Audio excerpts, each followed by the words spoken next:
there's an expression that I've said on this podcast many times, but I'll say it again, is that hard times create hard men.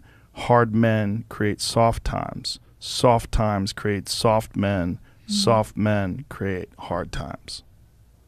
We are now around soft men and hard times. Yeah. We're in the time of toxic masculinity, right?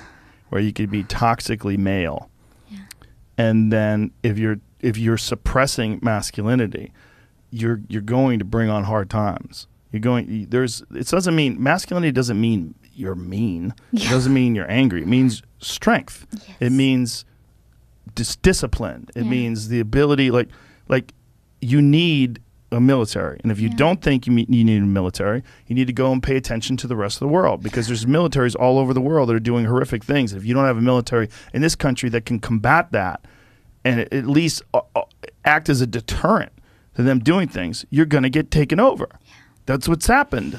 I mean, look what's happening to Hong Kong, right? I mean, this is a city that essentially doesn't have a military, and they were a British colony for a long time, and they gave it back over to China, and they were kind of acting like they were independent until recently. Yeah. And during the pandemic, they ramped it up, and it's gotten even worse. Yeah.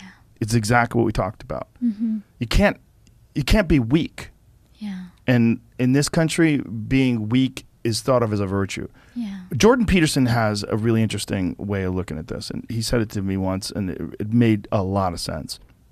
He said, people think that you should be weak and you should be docile, and then you should be a pacifist. He goes, no, you should be a monster.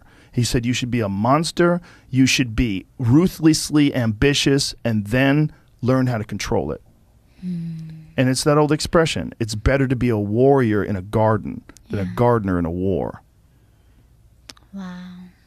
It's an old expression, but it makes sense, because it doesn't mean that you can't be kind if you're strong, but it does mean you can't be strong if you're weak.